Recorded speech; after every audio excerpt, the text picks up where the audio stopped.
que pertenecemos al departamento de CBI.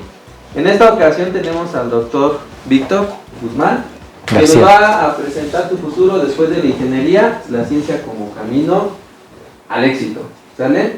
El doctor Víctor se ha publicado diferentes tipos de trabajos, dentro de ellos en revistas internacionales y nacionales, y sus áreas de investigación incluyen lo que es la robótica, la industria 4.0 y automatización. Entonces, pues le damos la bienvenida y la palabra al doctor Víctor para que inicie su ponencia.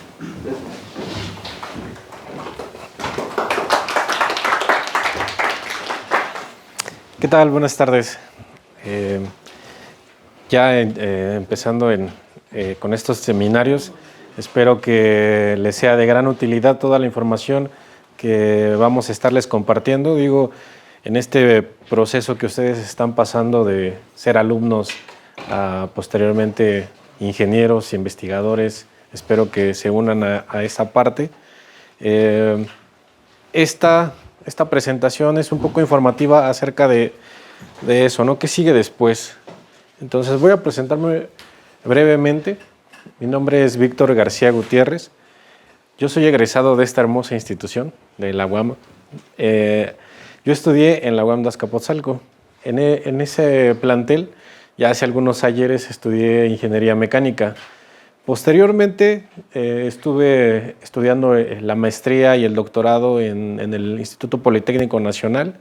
Ahí conseguí la maestría en manufactura y el doctorado en sistemas robóticos y mecatrónicos. Actualmente trabajo como profesor aquí en este plantel en Lerma. Me pueden ubicar en el edificio O, hay pecado de detalle, en el edificio O, en el cubículo 10.10, el edificio que está aquí, digo, para los que más o menos ubican dónde está. Y está también mi correo por si posteriormente necesitan mayor información o algún dato que les pueda proporcionar, con gusto los puedo ayudar. ¿Ok? Durante el tiempo que he estado trabajando, estudiando, he visto diferentes actividades, ¿no? Respecto a la industria, he estado trabajando con algunas industrias de esta zona en Lerma. Yo soy originario de aquí de Lerma, entonces empecé a recorrer esta etapa de ingeniero. Cuando salí, estuve trabajando en algunas empresas y me empecé a dar cuenta precisamente de lo que cada una de ellas necesitaba, ¿no? Cada una con diferentes necesidades y obviamente con todos los conocimientos que vas adquiriendo durante la carrera, empiezas a proponer, a pensar en diferentes tipos de cosas con las que tú puedes ayudar y aportar al desarrollo, ¿no? De cada una de ellas. En cada etapa de mi educación, pues veía la forma de cómo integrarlo con la industria, ¿no? Entonces he estado, o al menos en estos años, he estado tratando de poder mantenerme vinculado tanto en la investigación como en la industria, ¿no? Esa para mí ha sido una parte pues fundamental. Entonces, a lo largo de estos años he tenido algunas experiencias que el día de hoy pues las voy a compartir con ustedes, pero creo que la principal razón del por qué quise ser o desarrollar mi carrera ya en este punto como investigador tiene que ver como con 5 temas, ¿no? O sea, y eso es como una primera actividad ahí que les dejaría para que posteriormente ustedes la estén realizando. Pienso que tiene que ver con la honestidad, ¿no? Esa parte de ser honestos con cada uno de nosotros y comenzar a pensar qué es lo que nos agrada. Ese es el primer punto. O sea, ¿qué estamos buscando? Creo que cuando ingresamos a la carrera como ingeniería, empiezas a buscar ciertos puntos en los que te llama la atención, sientes curiosidad. De repente puede sonar ahí un tema de que es que los ingenieros son los que ganan más, o un tema de orgullo, ego, de es que somos los que vemos la mayor cantidad de matemáticas y nosotros somos los mejores, ¿no?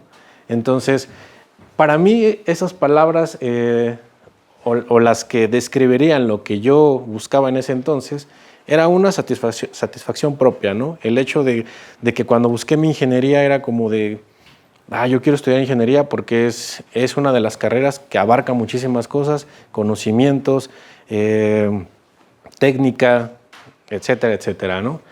La otra era la curiosidad. ¿Por qué? Porque me llamaba la atención muchísimas cosas. Veía algunos elementos y me preguntaba cómo funcionaban, por qué funcionaban de esa manera, por qué pasaban ciertos fenómenos. Entonces, dentro de la ingeniería empecé a descubrir varias cosas que me llamaron la atención, me agradaron, me explicaron. Tuve muchos profesores que me aportaron muchísimos conocimientos y esa fue otra parte, ¿no?, del por qué decidí comenzar esta parte de investigación. La otra, la libertad. Respecto a la industria y lo que sucede con el área académica, también tienes muchísima libertad, sobre todo en la de pensamiento. De repente llegas y encuentras algunos procesos que pues ya son como son, y es complicado mover algunas cosas, ¿no? Es complicado meter mano en ciertas circunstancias y de repente todo termina desembocando en una parte administrativa o de simplemente llevar el curso de las cosas. Entonces, para mí eso de repente no era tan interesante y en algunos casos hasta un poquito aburrido. Entonces decía, no, pues algo más, ¿no? Algo más.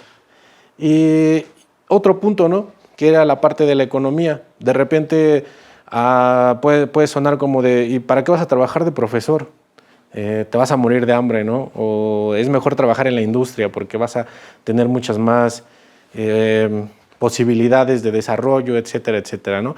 Ambas tienen sus pros y sus contras, ¿ok? Entonces, es una parte, por eso les comentaba, es ese punto fundamental, ¿no?, de la honestidad. ¿Por qué? Porque en la medida en la que ustedes puedan elegir lo que les agrade, pues va a ser mucho más fácil el camino, ¿no? Entonces,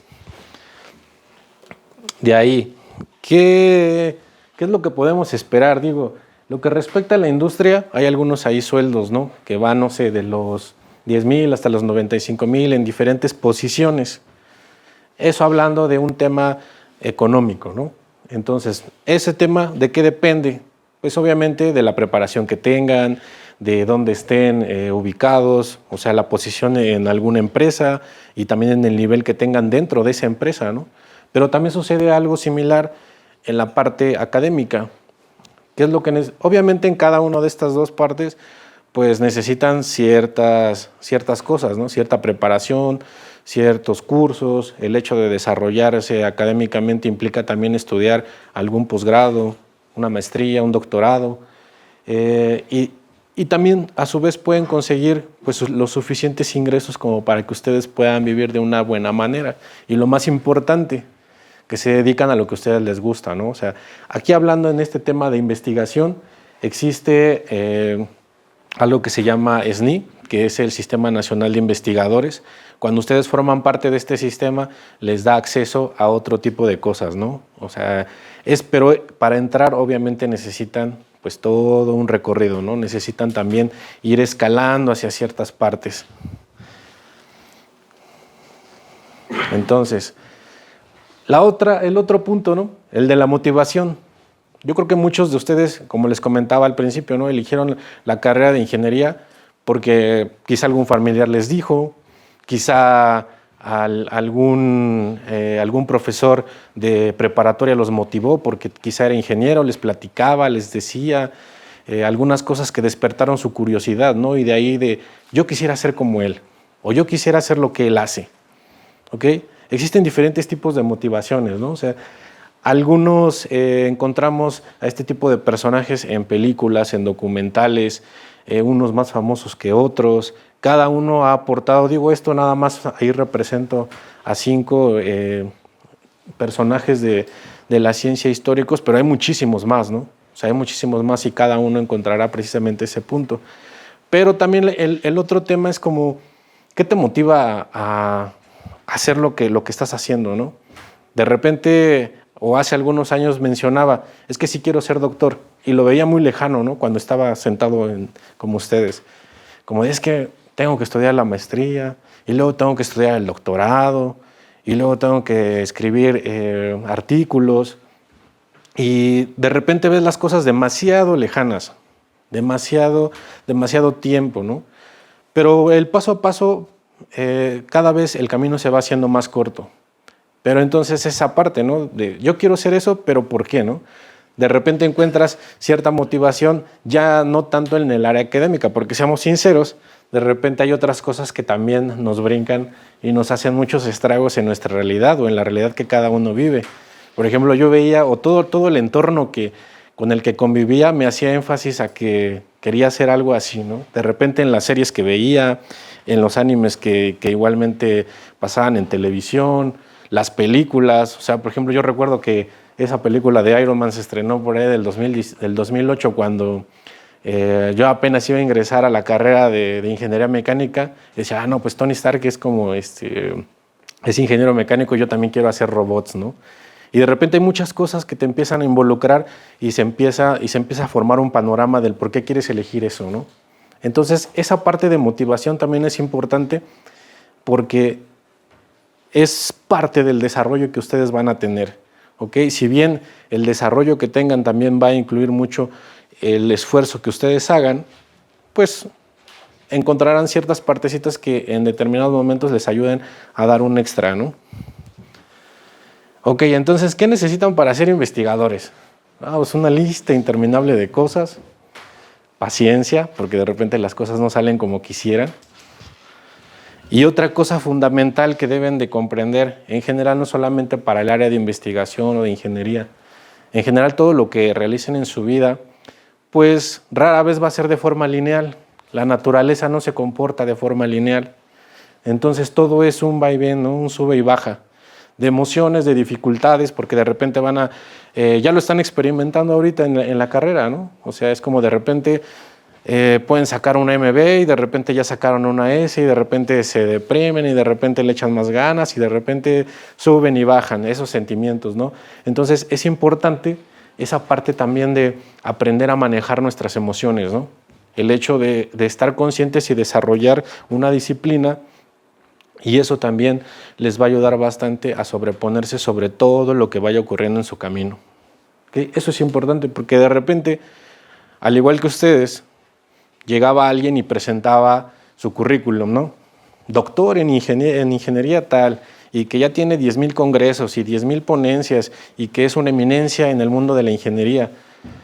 Pero realmente muy pocos también te platican de todo lo que conlleva llegar ahí, ¿no? De que de repente repruebas, de que de repente simplemente no tienes ganas de hacer nada, que se te presentan circunstancias en tu vida de las cuales te cuesta mucho salir y todos vamos a pasar por eso, ¿no?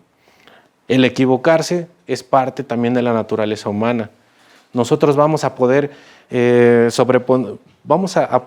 sobrellevar todas estas situaciones si desde una temprana edad podamos generar disciplina, buenos hábitos y todo aquello que nos conduzca precisamente a alcanzar nuestros objetivos, ¿no? Cada uno de ustedes se los va a ir colocando.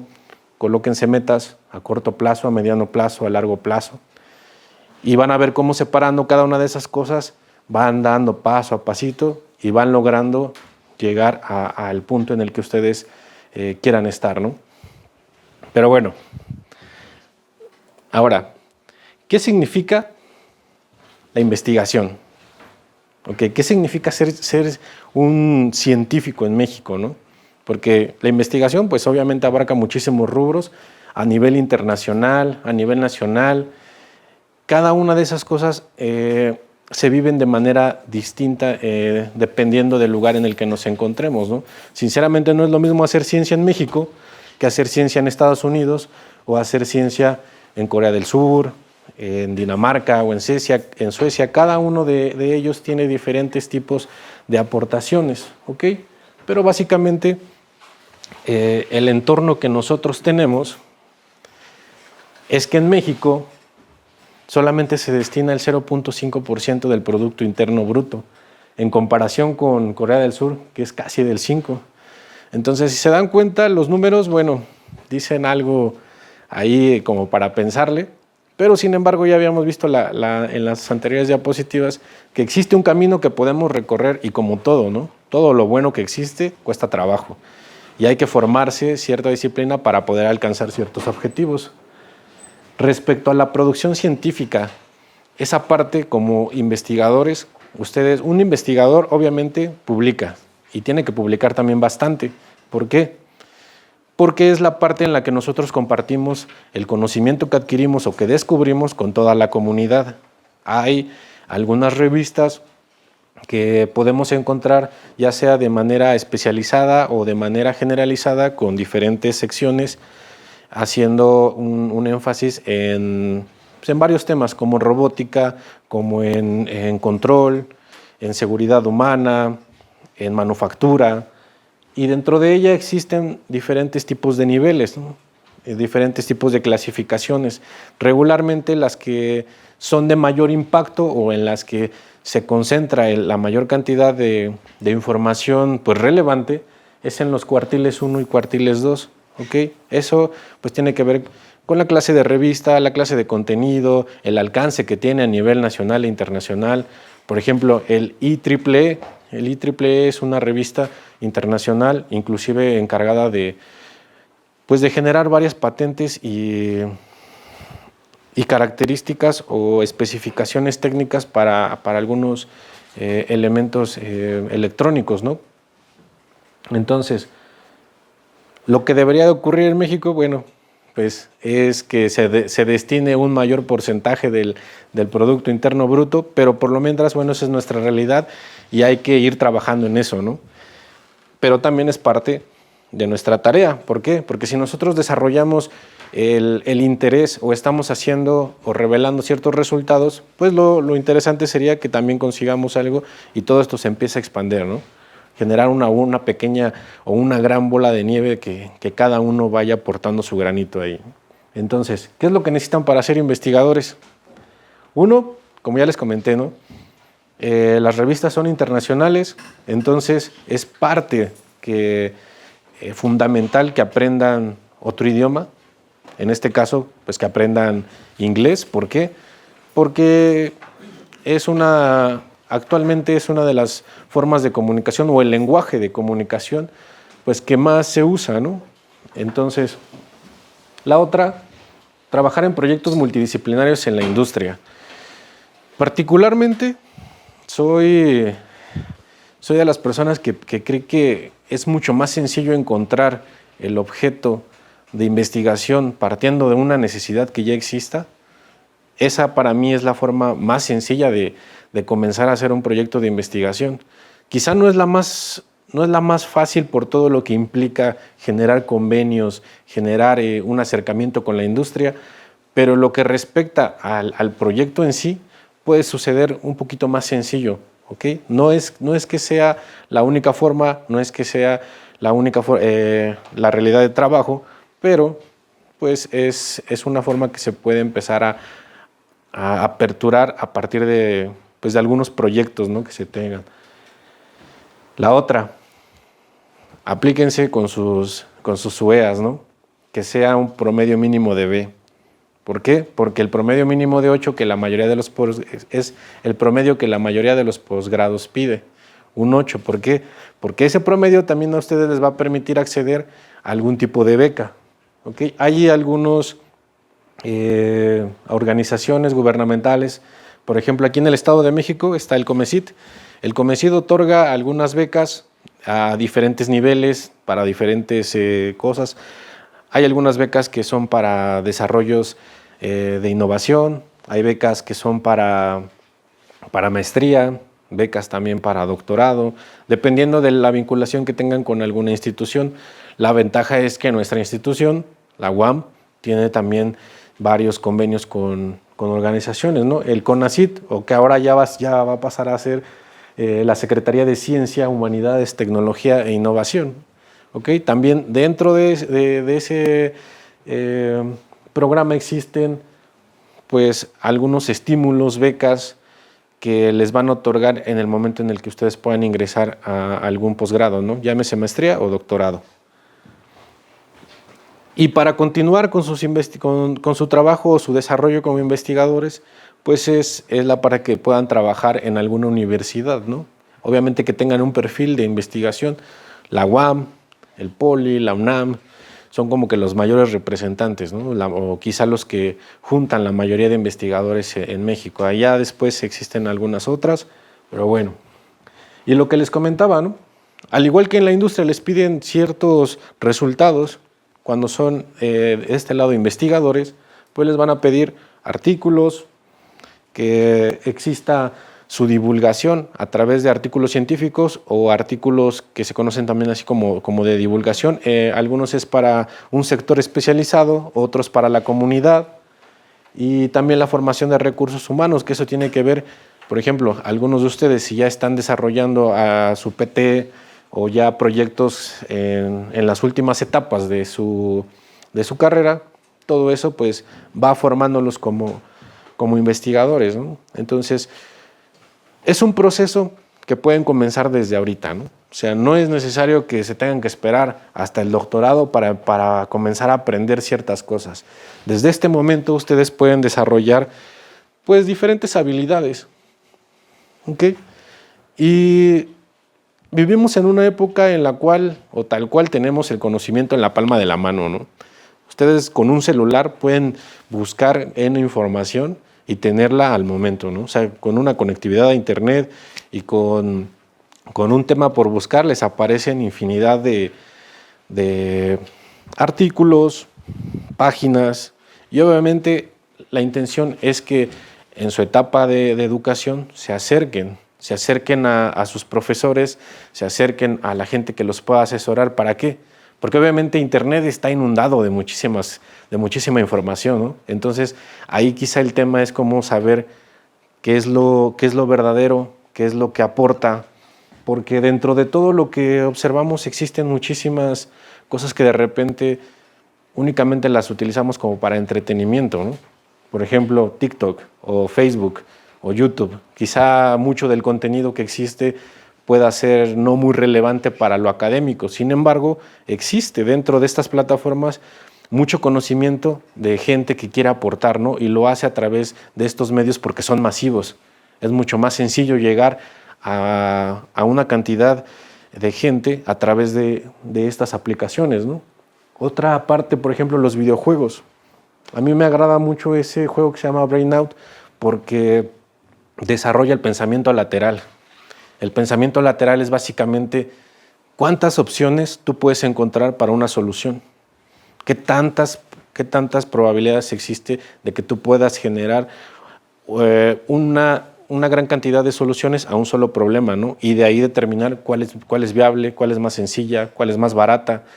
Y ese tipo de pensamiento es lo que te ayuda a generar investigación, a generar proyectos, a expandir tu mente, básicamente. ¿Okay? Entonces, si aún no cuentan todavía con algún curso de inglés, igual, ¿no? O sea, en YouTube hay también un buen de cursos que son gratuitos y los cuales pueden acceder. En TikTok también lo mismo, ¿no? O sea, hay inclusive pequeños reels en los que les enseñan 10 palabras, a utilizar 5 o 6 frases, y que todo eso va generando, pues, aporte a todo el conocimiento, ¿no? Que nosotros podemos adquirir y posteriormente vamos a poder desarrollar. Las habilidades como investigador, pues básicamente es leer, escribir, redactar, ¿no? Entonces, eso es parte también fundamental, ¿no? Lean. Ahorita les voy a compartir también algunas páginas en las que ustedes pueden encontrar mayor información. Como ya les había comentado, acérquense a nosotros, sus profesores, porque para eso estamos con ustedes, para apoyarlos, para compartirles información. De alguna manera nosotros ya recorrimos cierto camino y eso puede servirle de mucho a cada uno de ustedes, ¿no? La intención es que podamos ser una guía para que ustedes en un futuro sean nuestros colaboradores, básicamente. Entonces, ¿qué ofrece la UAM? Actualmente se está trabajando para tener un posgrado híbrido, ¿no? La intención es trabajar con la UAM de Azcapotzalco y generar un posgrado en el cual ustedes puedan tomar materias tanto de la UAM de Azcapotzalco, con profesores de Azcapotzalco, pero también con profesores de aquí de Lerma, ¿no? Entonces, en esta era que es de mucha conectividad, de que ya casi todo está migrando a ser digital, la intención es que se pueda vincular ahorita en una primera instancia con esta unidad de Azcapotzalco. Quizá en un futuro ya pueda suceder en el que estén interviniendo todas las unidades, ¿no? Entonces, eso también es una muy buena ventaja. ¿Por qué? Van a tener profesores de aquí y de Azcapo, ¿no? En cuanto ya les había comentado el tema de las becas, eso es parte fundamental porque obviamente necesitan cubrir ciertos gastos, ¿no? Que ustedes van a poder ahí hacer algún trámite para poder obtenerla. La flexibilidad, el hecho de tener que ahorrarse todo el tiempo, sobre todo el tiempo, ¿no? De ir hasta Ciudad de México, la ventaja de poder hacerlo de manera remota, ¿no? Siguen contribuyendo con su desarrollo y también la ventaja de poder utilizar la infraestructura tanto de Lerma como de Azcapo, ¿no? Esa es la intención que se tiene en un futuro cercano, al menos ahorita con la UAM de Azcapo. Y esta convocatoria era hasta febrero, pero digo, no sé a los presentes qué tanto les haga falta para culminar con sus estudios, pero es bueno tener la información para que vayan pensándolo, ¿no? O sea, vayan revisando qué requisitos necesitan para ingresar a esta maestría, qué es lo necesario que deberían de tener. Ahorita pues básicamente ya les di algunos datos y algunos cursos, ¿no? Hay gratuitos que están en internet, desde cómo aprender a utilizar a un procesador de texto. Sobre todo ese pienso que les ayudaría mucho para los que estén como con su proyecto terminal. Es un curso que reduce muchísimo el tiempo de redacción. Reduce muchísimo el tiempo de redacción porque en lugar de tener que estar ahí utilizando el Word y moviendo y quitando cosas, eso les permite tener un procesador de textos un poco más limpio, ordenado y eficiente. ¿Okay? El otro, ahí también les coloco un curso de inglés que está en la plataforma de YouTube. Digo, la intención es que practiquen, que lo hablen y que en determinado momento quizá nada más hagan un examen de certificación, porque también es parte del requisito para liberar el título, ¿no? Entonces eso también es importante. En cuanto a las habilidades blandas, aquí en la escuela la mayoría se enfoca pues obviamente en las habilidades duras, ¿no? Cálculo, matemáticas, diseño, toda esa parte, ¿no? Pero de repente, ¿qué pasa cuando te suben a algún lugar o cuando tienes que hablar en público? De repente a veces te llegas a pasmar. ¿Por qué? Porque también esas son habilidades que debes de desarrollar, que debes de practicar. De repente si eres muy bueno en ingeniería haciendo cálculos, pero si no tienes las habilidades para comunicar tus conocimientos, eso también dificulta un poco las cosas, ¿no? Entonces es parte del camino, es parte de lo que pueden aprender. Y como les comentaba, hay muchísima información en la red que ustedes pueden tomar para su desarrollo, para continuar aprendiendo. Y ahí les dejo algunas otras páginas, ¿no? En las cuales es información, ciencia en general, no necesariamente o específicamente de algún tema, pero existe, ¿no? La información. Y por último, de todos los datos que les doy y todo lo que hablo, pues obviamente debo de basarme en algo, ¿no? Las referencias. Entonces, esto de mi parte es lo que les puedo compartir. Espero que les sirva, que les ayude. Y si tienen alguna duda, si tienen algún tema en lo que les puedo apoyar, con gusto, ¿no? Estoy aquí para apoyarlos y muchas gracias por estar en esta primera plática.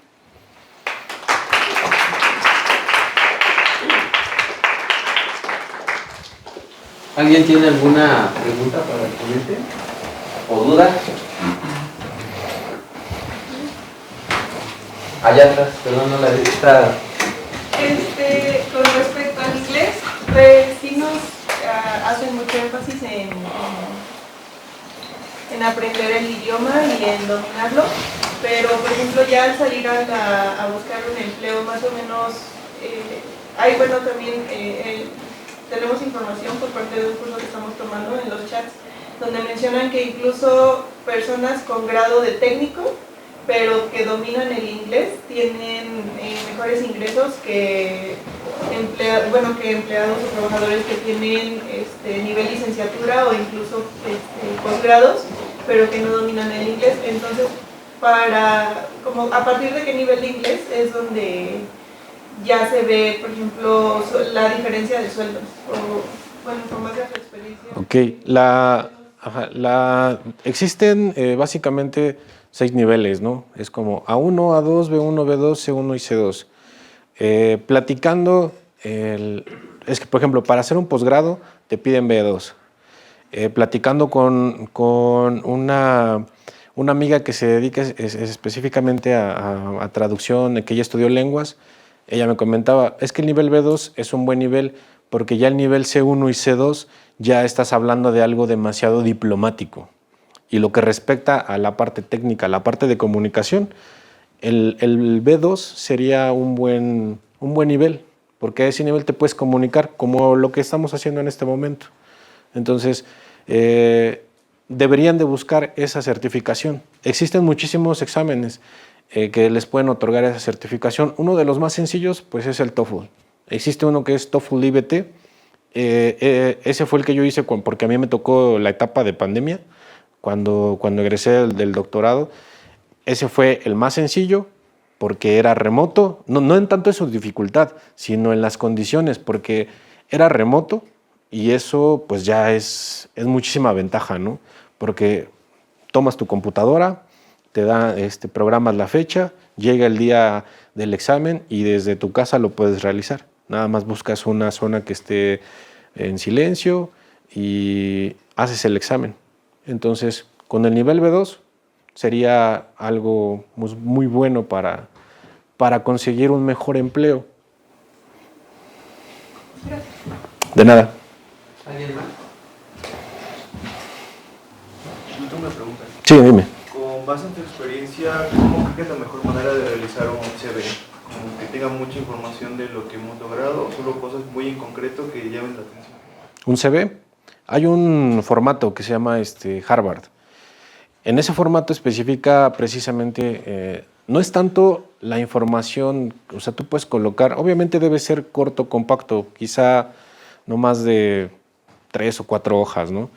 Pero obviamente no importa que sean 3 o 4 hojas, sino también colocas información correcta. O sea, obviamente debe estar tu información de contacto, debe de estar tu experiencia, y la experiencia también es bueno que sea redactada muy breve, las actividades que realizaste, pero haciendo énfasis en los logros que obtienes, cuantificarlos, tomar verbos en infinitivo también.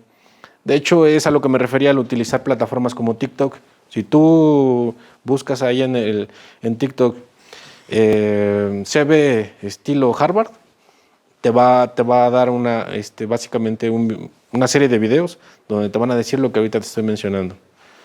Y de ahí comienzas a utilizar esas referencias y, por ejemplo, si te vas a la otra del software que les comenté que se llama TextMaker, aparece una plantilla en la que tú básicamente descargas tu información y entonces haces uso de esas dos tecnologías para poder generar algo de manera más sencilla y te enfocas únicamente en el contenido que vas a hacer y ya no tanto en la forma o en el formato porque ya está definido.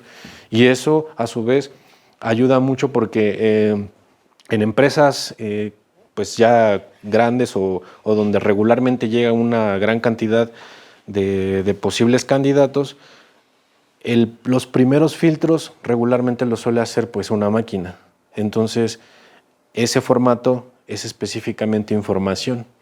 Ese procesador lo que va a hacer es filtrar información a través de las palabras clave que te mencioné y los verbos en infinitivo, la cuantificación de ciertas cosas que hayas hecho. Entonces, un primer filtro podría ser ese y lo vas a pasar si haces o si sigues ese formato. Es como que actualmente de los que mejor pueden describir información. De nada. Bueno, agradecemos su participación al doctor Víctor, le brindamos un fuerte aplauso, por favor. Gracias. Y con esto damos por finalizado el seminario del día de hoy. Bonita tarde.